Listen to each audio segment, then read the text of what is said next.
Olá, guapos! Eu sou a professora Michele de Espanhol, do Aula D. E a aula de hoje é sobre plural. Bom, essa propriedade gramatical não é uma propriedade que todas as palavras têm. Se nós pensarmos em preposições, tá? As preposições a, com, de, lembram delas? Elas não têm uma forma no plural e outra forma no singular. Elas são sempre iguais. Se nós pensarmos em conjunções, a mesma coisa. Eu não digo os masses, né, para o mas, por exemplo. Ele é sempre igual. O plural é uma propriedade de algumas classes gramaticais. Dentre elas, o substantivo, o pronome, o adjetivo, os determinantes. Vocês lembram deles? Artigo, palavras que acompanham o nome, tá? E verbos. Nós dizemos que substantivos e pronomes, nessas duas classes, o plural tem uma característica informativa. O que significa isso? Que ela está informando para quem escuta ou para quem lê a quantos elementos eu me refiro na hora de falar. Se eu falo assim, una mesa, vocês sabem que é uma coisa. Ou se eu disser só mesa, vocês sabem que por estar no singular eu me refiro a um elemento. Agora, se eu digo mesas, é mais de um elemento. Isso nos substantivos. Nos pronomes, a mesma coisa. Quando eu digo yo, que sou eu, ou digo ele, que é ele, ou digo tu, que está me assistindo, é uma pessoa. Agora, quando eu falo nosotros, é mais de uma pessoa. Isso tudo para explicar para vocês, mis amores, que plural é muito mais do que colocar ou não S. Plural é uma noção, certo? No entanto, existe sim uma desinência, umas letrinhas, umas palavrinhas que são características de marcas de plural em língua espanhola. E quando a gente fala em provas de vestibular e até em prova de escola, para tu aí que está estudando para a prova e está me assistindo, nós geralmente vamos nos deparar nessas provas com as regras de formação de plural, ou seja, quando, em que contextos eu uso as desinências de plural. Tá, Michele, já falou dessas desinências aí, mas tu não diz qual que é, né? Vou colocar aqui para vocês num cantinho. Em espanhol, nós fazemos plural com S ou com ES. E a partir, ó, tá ali, ó. E a partir de agora, vamos ver como eu uso cada uma dessas duas. Bom, começando. Quando eu tenho uma palavra terminada, olha só, é o fim da palavra, em vogal átona, ou seja, sem acento, ou aio, isso é para vocês lembrarem, ó, aio, acentuado, o que eu tenho que fazer é colocar um S. Olhem os exemplos aqui. Caça, caças. Vejam que a desinência, né, a letrinha está em cor diferente. Estudiante, estudiantes. Dominó, dominós. Tribo, tribos. Então, é sempre que eu me deparo com uma vogal sem acento ou com o aio, eu acrescento S. Tá, aí tem a outra desinência, né? Que é o ES. Vamos lá. Agora foi. Passando. Quando então, Michele, vocês estão aí, eu sei, matutando e pensando, quando vocês usam o ES? E aí eu conto pra vocês que o ES é sempre que essa palavra terminar em consoante ou I e U acentuado. Então, terminou em consoante ou terminou em I e U com acento, eu coloco ES, não posso mais colocar S. Então, ó, reloj, relojes, começando pelas consoantes. Ou se a gente pensar em outra palavra, parede, que termina com D, paredes, tá? Acrescento ES. E os outros dois exemplos, bisturis e bambuos. Bambuês, perdão. Eu tenho certeza que vocês estão aí muito atentos a mim e se perguntando o seguinte, Michele, por que tem parênteses aqui? Eu vou contar para vocês. É o seguinte, a Real Academia Espanhola, que é aquela instituição responsável por publicar gramática, por falar sobre língua, que tem um dicionário, se vocês não conhecem, coloquem no Google e procurem, tá? Bem bom de saber, bem legal de conhecer sobre essa instituição. Tem um dicionário e eles definem que, em espanhol, sempre que uma palavra terminar com I e U acentuado, ela pode ou ter acréscimo de S ou ter acréscimo de S. Mas que gramaticalmente a norma culta prefere o ES. Então, por isso que tem o parênteses, tá? Para vocês saberem, se ligarem que tem as duas opções, mas provavelmente na prova de vocês vai ser o ES que vai ser preferido, por causa que na norma culta se prefere essa desinência nesse contexto. Tá, e vocês devem estar se pensando, terminou, né? Já sei como é que usa o S, já sei como é que usa ES, não precisa ver mais nada. Precisa sim, tem mais usos. E tem um se liga.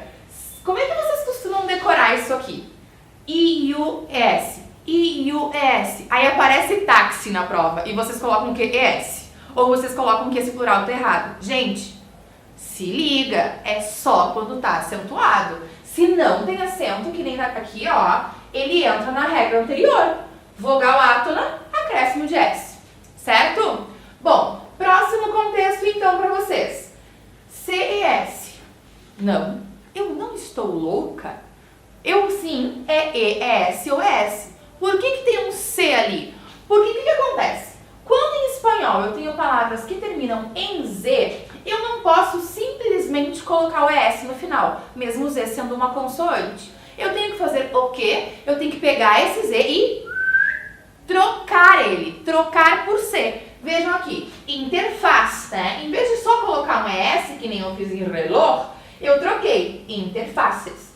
Bosch, em vez de só colocar um ES, que nem eu coloquei em reloj, eu troquei Bosches. Então, como é que vocês vão gravar isso? Terminou em Z?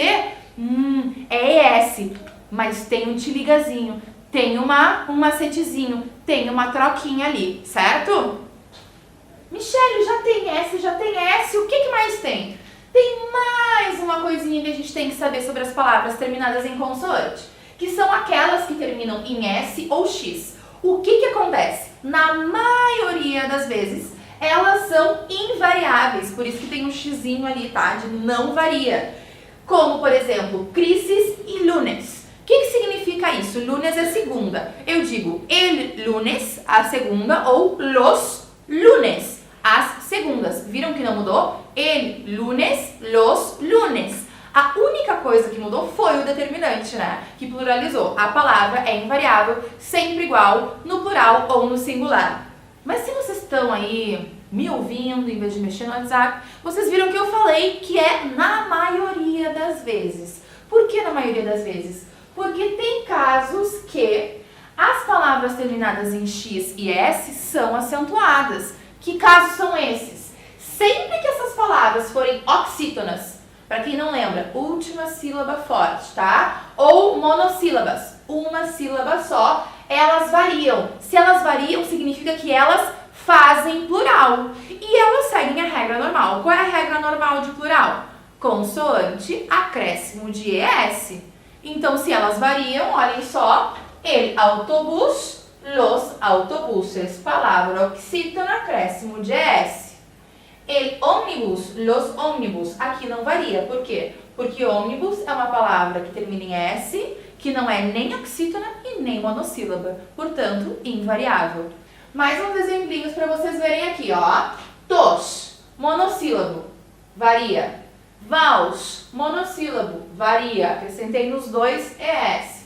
Fax, monossílabo, varia também. Francês, oxítona, última sílaba forte. Faltou botar o... Não é só o E, tá? O C junto, mas é só para mostrar para vocês que a última é forte. Varia. Franceses. Ok? Então, isso é o que a gente precisa saber de regra geral. Agora tem um ojo, atenção para vocês verem, tá? Primeiro... Foi antes. Primeira atenção. Palavras estrangeiras. As palavras que vêm de outras línguas em espanhol e são muito usadas, que a gente chama de usos populares, palavras populares, elas não vão fazer o plural com S, elas vão fazer o seu plural com S. Observem aqui. Todas elas ou terminam com I ou terminam com U acentuado, certo? Nós tínhamos recém visto que o I e o U, na norma culta, prefere-se o uso de S. Mas aqui a gente tem uma exceção. Quando eu tenho palavras estrangeiras que já foram castelhanizadas, que eles chamam, né? Que são bem usadas, eu não faço S, eu faço S. Então eu marquei duas que aparecem muito. Shampoo não é shampoos, é shampoos. E menu não é menues, é menus, tá? Então, termina em I ou U e é estrangeiro, foge um pouquinho da regra e em vez de S, eu acrescento S. Bom, o próximo te liga, agora sim, o te liga quis vir antes da hora. Algumas palavras não têm plural ou não, elas são sempre usadas da mesma maneira. E aí eu mostrei para vocês nesse quadro palavras em espanhol que são sempre singulares. Observem aqui: fe, sed, salud, caos, adolescência, pereza, que é preguiça, caridade. Isso significa o quê? Que vocês têm que estar atentos, porque se aparece uma alternativa assim: a palavra fe em espanhol forma plural com acréscimo de S. Daí vocês ficam pensando assim: termina em vogal, é átona. S, tá certa? Não, né? Não. Ela é uma palavra que em espanhol não tem plural, portanto ela não forma plural com S. Eu não digo as fés e eu também não digo as saúdes ou as sedes. E aqui ser no sentido de sentir sede, certo? Bueno, assim como tem algumas palavras que são sempre singulares, tem algumas palavras que são sempre plurais, como núpcias, alrededores, ao redor, finanças, honorários, modales. Palavras que não vão nem formar plural, não é acréscimo de S, não é acréscimo de S, elas são desse jeitinho mesmo, sempre usadas no plural, assim como algumas são sempre usadas no singular. Em português nós também não dizemos a núpcia, é a noite de núpcias ou as núpcias, tá? Então é essa mesma questão que também tem em espanhol e vocês têm que ficar ligados para não caírem e acharem que o fe é acréscimo de S ou que o próprio núpcias é acréscimo de S, né? Não. Esses dois grupos são palavras sempre no singular e são palavras sempre no plural. O último te liga que eu tenho que dar para vocês é o seguinte: palavras terminadas em Y, que são estrangeiras, lembrem, né, que as palavras estrangeiras, elas fazem plural com S. Quando as palavras que são terminadas em Y, que são essas palavras mais novas na língua de origem estrangeira, quando elas são antecedidas de uma vogal, eu não posso colocar só um S, eu não posso dizer gays e manter o Y ali. Eu tenho que trocar o Y por I. A mesma coisa jersey, eu não posso só botar o S aqui, eu tenho que botar o S e trocar o Y por I. Então é um te liga, tá? São essas palavras de origem estrangeira que fariam o plural com S, mantém o S, mas eu não posso manter vogal e Y. Eu tenho que trocar o Y por I. Difícil? Não, né? É um monte de regrinha, mas nada que com bastante atenção vocês não tirem de letra, eu tenho certeza. Muito obrigada pela atenção. Besitos. Não esqueçam, curtam, compartilhem, me digam o que vocês acharam do vídeo, me mandem mensagem, certo? Hasta! Beijos guapos!